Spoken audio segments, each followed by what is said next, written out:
Welcome to the Conversations Across the Grand Canyon podcast, aka The Big Gap. Here, our purpose will be to explore the impacts of social, political, and economic issues through the lens of generational and cultural differences.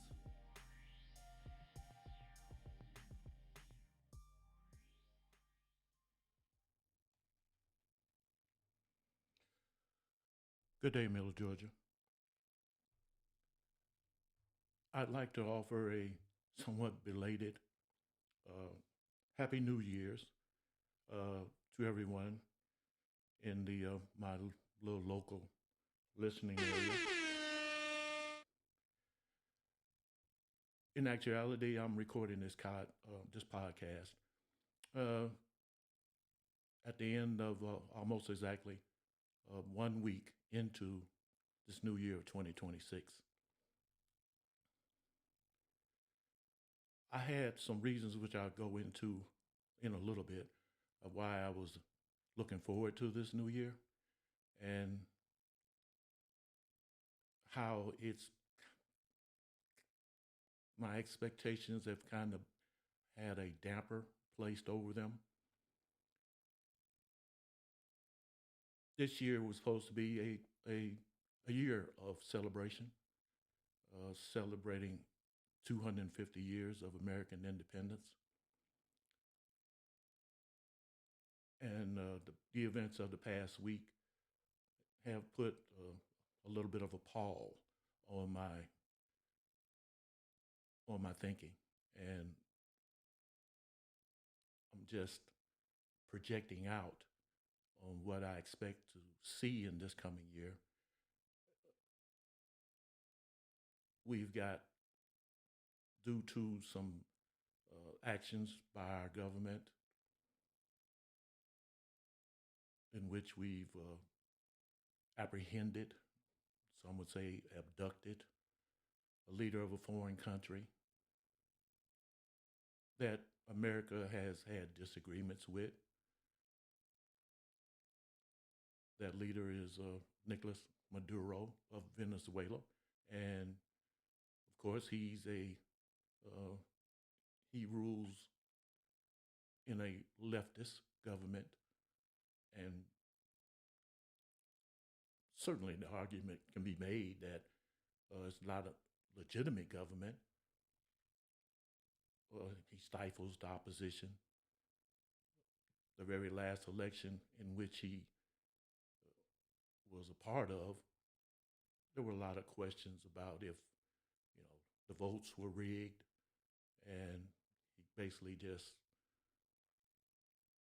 commandeered the election process and declared himself the winner. I think the whole international community can agree with that statement. Still in all, we have kind of moved, our government has kind of moved away from inserting ourselves into other countries' affairs. There's a whole cadre of politicians in our House of Representatives and in the Senate who would like to make a policy of not doing these kind of things in which President Trump has done and inserted himself into. So there's that, which is going to be a continued distraction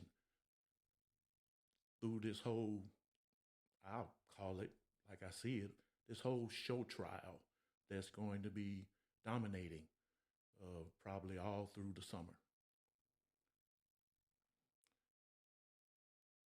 The other thing is, due to timing and luck,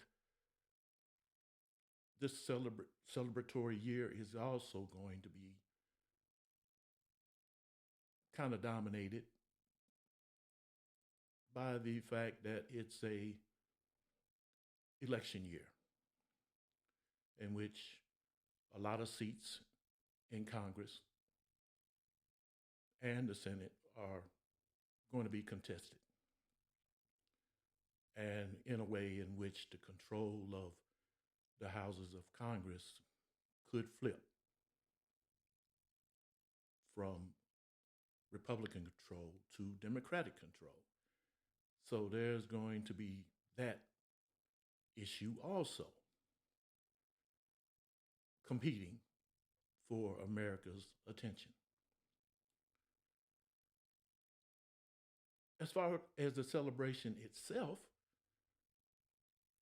I'm just not hopeful for it being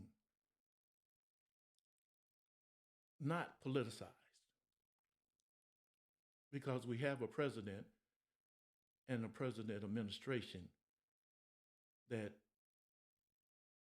politicizes and tries to take control of just about every aspect of American discourse. That's not exactly unheard of politically, but this administration thrives on that type of chaos and distraction. Last year, in the new year 2025, I was looking forward, as an Army veteran, I was looking forward to celebrating the 250th anniversary of the armed forces, particularly the U.S. Army.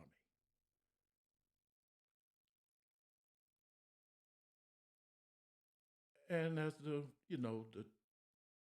plans were being revealed and everything, I was starting to have feelings of trepidation about what I was going to see and how it was going to play out. And my fears were realized. We have a president who just cannot help himself. He just makes everything about him and not necessarily the American people. What was supposed to be a celebration and a point of pride for all us Army veterans turned into this spectacle of self-centeredness and putting on a show that you would expect to see over in Russia with Putin, or the type of military displays you see in the Red Square in China, and all of this self-aggrandizement, self-promotion. Trump's personality won't allow any other. He's got to be center stage. Everything he does is the best, the greatest, the biggest. Even the most mundane of policies or accomplishments, uh, he proclaims that it's the best that's ever been done. It's just so he took away from the pride and sense of accomplishment that me as Army veterans and the past uh, feats of bravery and sacrifice that we were expecting to hear and enjoy and salute. All that was taken away. And it was a great disappointment to me. And now, a year later, it looks like we're going to look forward to the exact same type of thing.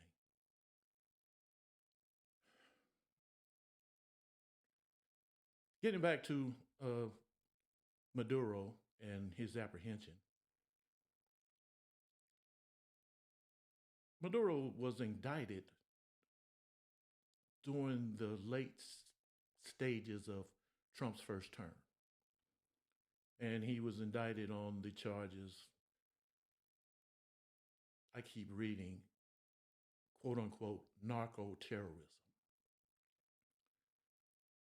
And I keep contemplating that term, and it just seems, number one, it just seems dubious to me.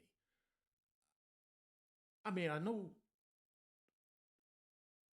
trafficking narcotics is unlawful, illegal. Importing, trafficking and importing it, or not importing, but bringing it into our country across our borders is not legal. I get that, but how do you link drug trafficking with terrorism? In my mind, 9/11 was terrorism. Uh,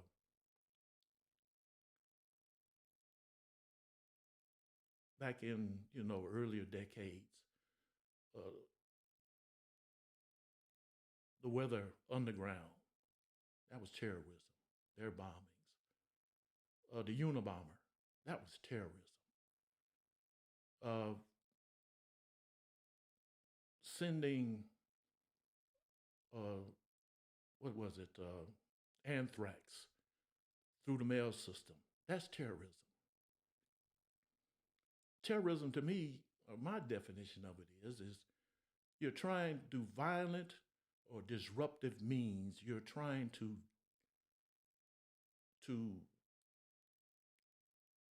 influence or change the direction of a political system, an idea, an ideology, uh, influence a sectarian conflict, something along that line. Drug trafficking doesn't doesn't fit that definition to me. Uh, Drug trafficking has a profit motive. It's done for money, motivated by greed.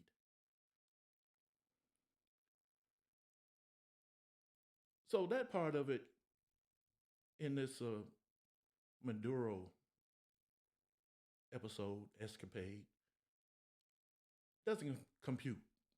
And I'm just not looking forward to how it's going to play out in our justice system. And there's going to be a lot of international scrutiny on what has taken place. But like I said, all of that is going to be a huge distraction from what was supposed to be a celebratory occasion this year.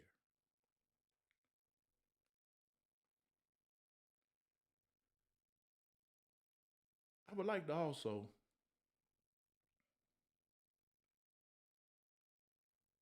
also say that we as Americans, we've just got to ask our politicians to just do better. I've given Trump and the Trump administration a full year now. I've struggled to give them a benefit of the doubt, and I've tried. But this administration, they're like blind squirrels. They can latch on and find a nut every now and then to give them at least a little bit of an air of legitimacy. But for the most part, this is the most. I thought his first term was just it was just terrible. But this second term is, I didn't think it could be done. You would think he would learn from the mistakes and try to do a better job for the entirety of the American people in his second term, while still, promoting and advocating for conservative principles. But mostly what he's done is just even more disruption, dysfunction, and more chaos from the very beginning of his term. This Department of Government Efficiency, just that was a debacle. I mean, he disrupted all functions of government. If a foreign country could have foreseen that, and and and it may still come to pass during that period of time, that first 6 months of this term of his administration, it may come to pass that foreign entities and enemies have infiltrated our government and just waiting to set up some kind of cyber security attack or cyber terrorism, which is a terroristic term that I think does have legitimacy.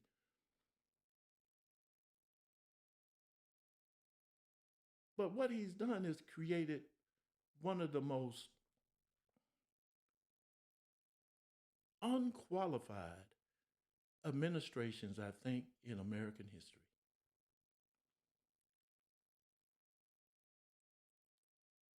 Probably the only cabinet secretary that acts in a rational and intelligent manner that I've seen is his transportation secretary. Maybe you can say his treasury secretary is competent, but he's such a lapdog. I mean, and basically that term can be used for most of what the rest of his administration and cabinet can be called. The Secretary of Defense, he's unqualified to the nth degree. Health and Human Services, oh my goodness. That guy's batshit crazy. Kennedy.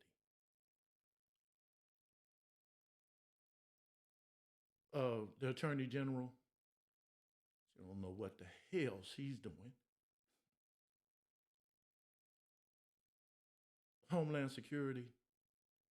I mean, just down the line. Uh, Department of Education. She's just holding down the seat as he tries to dismantle the Department of Education. Uh, Nice lady, but she's just a kind of a doddering old placeholder who's just doing whatever's dictated to her. And like I said, down the line, I mean, we're just lurching from one crisis to another. And the playbook seems to be while we go through these disruptions and crises to always create a distraction to keep your mind away from what's really going on.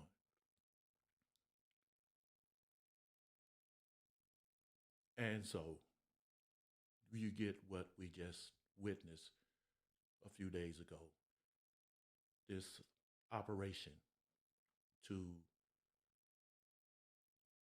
apprehend a leader of a foreign country, bring him to the United States. And as long as he's here, and as long as he's in our justice system, no matter what Trump does, they will immediately turn to something about Maduro to distract the American people. Maduro, maybe an upcoming uh, some type of restaging of all that firepower that we did to grab Maduro out of Venezuela. Maybe now that'll be directed just a little bit to the east, and we'll set up off the shores of Cuba, and we'll do the same thing. There'll be State Department updates and the news programs, to face the nations and interviews on CNN and everything else, all to distract what it's really about. And I'm going to say what it's really about. It's about the largest oil reserves in the Western Hemisphere in Venezuela. That's what it's all about. These fossil fuel industrialists are just not going to be satisfied. Too much money is to be made in fossil fuel, oil. They don't want to see anything to do with renewable energy. They don't want to see electric cars on the road. They don't want to see wind turbines. They don't want to see solar power. They don't want to see using the ocean tides to generate power. Their motive is profit, pure and simple. They don't care about carbon dioxide flooding our atmosphere. They don't give a damn about global warming. They don't give a damn about changing weather patterns, floods in California, Midwest, heat waves, increased power of hurricanes, more hurricanes, longer hurricane seasons, tornado seasons, all of that don't mean nothing. Just lining their pockets, increasing their profits, increasing their stock options. So that's what it's all about.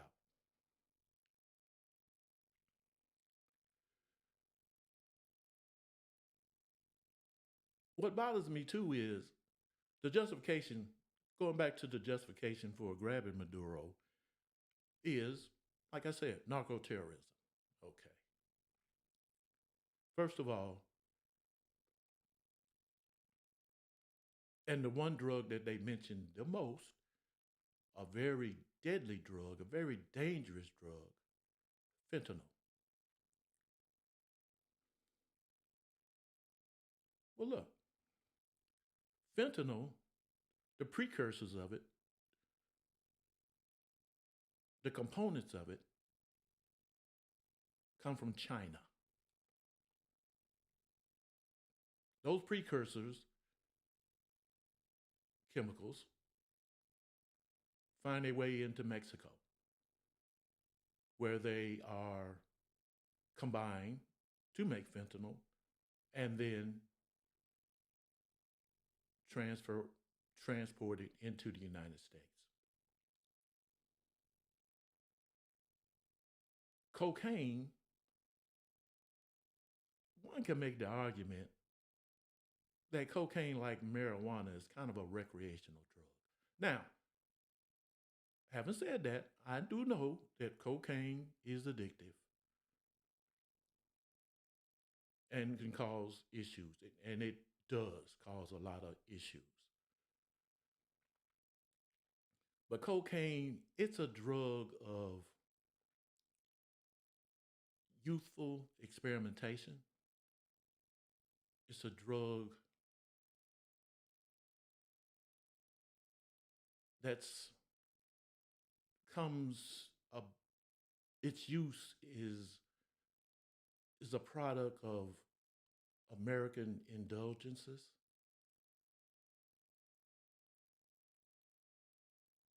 and American wealth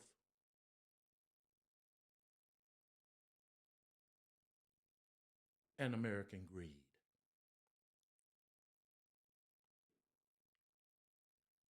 So, just like anything else, economically or monetarily,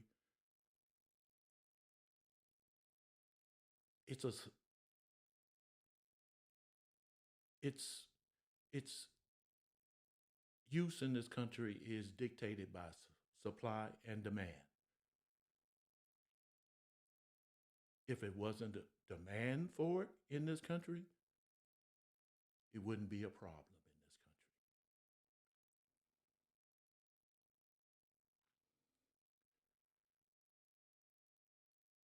in this country. Maduro's country, Venezuela, it's been doesn't really produce a lot of cocaine. It's used as a transition point more than anything else. The cocaine is actually produced in the kind of quantities that we're talking about that can supply not only the United States, but the wealthy countries in Europe as well. The supply comes from Colombia, Bolivia, Honduras. And this is another thing where I find the Trump administration so hypocritical. The president of Honduras, or an ex president of Honduras, was convicted in this country of cocaine trafficking, caught red handed. No doubt about it. There's no telling how much cocaine that he was responsible for getting coming to the United States, but he was convicted for $500 million of cocaine coming into this country. He was serving time in our prisons for that conviction. And damn if President Trump didn't pardon the man. A full and complete pardon. Now, if you're serious about drugs coming into this country and you got a legitimate conviction of a foreign leader doing just that, and you pardon him? I mean, you've lost all credibility in my eyes. So, look, I know what President Trump is all about.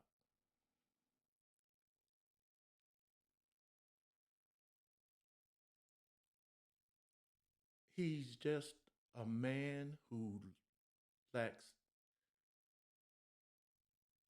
any grace, humility. He's vindictive. He's petty. And all of those traits show up in every damn thing he does. He's all about self-promotion. Number one, period. That's all he cares about. And a lot of the decisions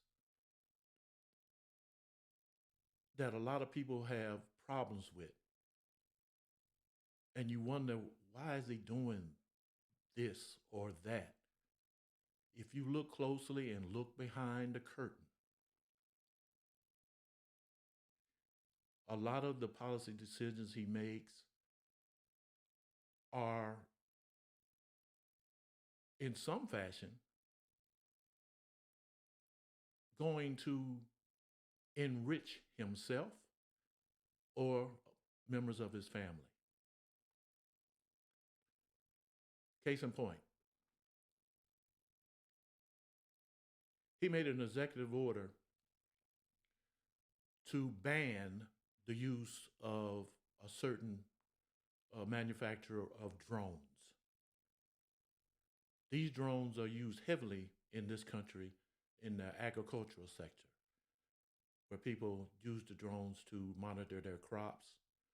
Uh, the drones are fitted with sensors and whatnot to let them know how dry their soil is, uh, how the crops are growing, uh, map out uh, their uh, cultivation schedules and things of this nature. So, by executive order, he has cut off access to those drones. Now, those drones are made, a lot of them were made in China. So, people looking at it from the outside will say, "Okay, China, yeah, we need to punish them, right?"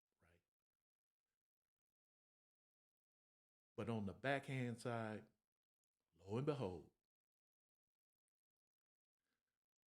the company that's going to have to the company that these farmers and other military and anybody else, the company, American company, that they're going to have to pivot to get these drones from, his son, Junior, is a major stockholder in it. So that's just an example that I'm giving you on how a lot of decisions he makes, when you look at the decision and the reasons behind it, or if you scrutinize the decision closely, you'll see some profit motive that I just described, part of it. His son in law, Jared Kushner, he runs around the world, especially over in the Middle East, uh, supposedly conducting diplomacy, trying to uh, broker peace between the Palestinians and Israel, or some kind of another project in the Saudi Arabia. Uh, yeah, just in the diplomatic realm. He's traveling around posing as a unofficial American diplomat. Where in truth, what he's doing is setting up for the redevelopment of Gaza.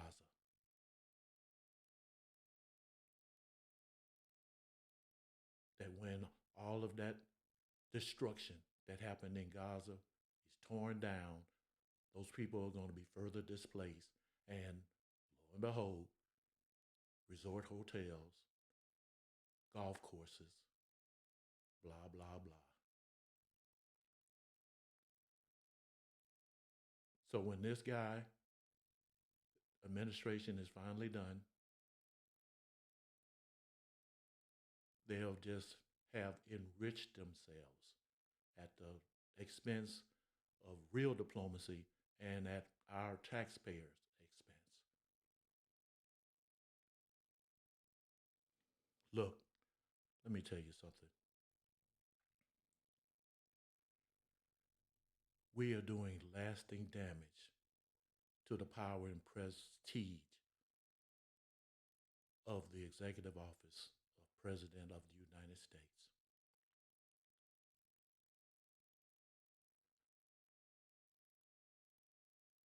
I will just end by saying that the rotten nature of what's going on in the Trump administration, in the executive offices, is unconscionable.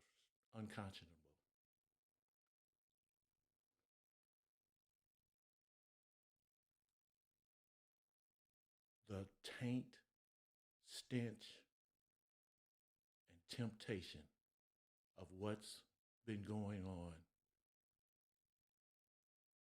under the Trump administration is going to take years, not decades, to get rid of. Because he set a template, a blueprint, if you will, for others to follow.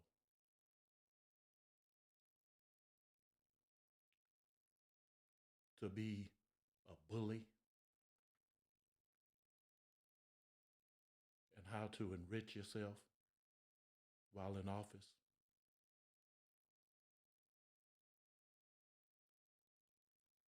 And how to literally subvert the will of the American people.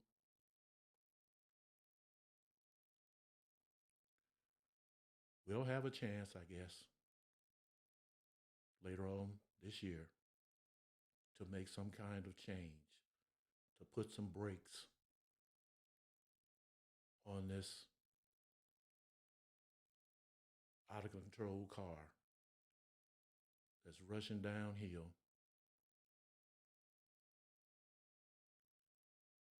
into the crosswalk of the American people. We'll see how it goes. So I'll leave it at that. And we'll talk to you again soon, I hope.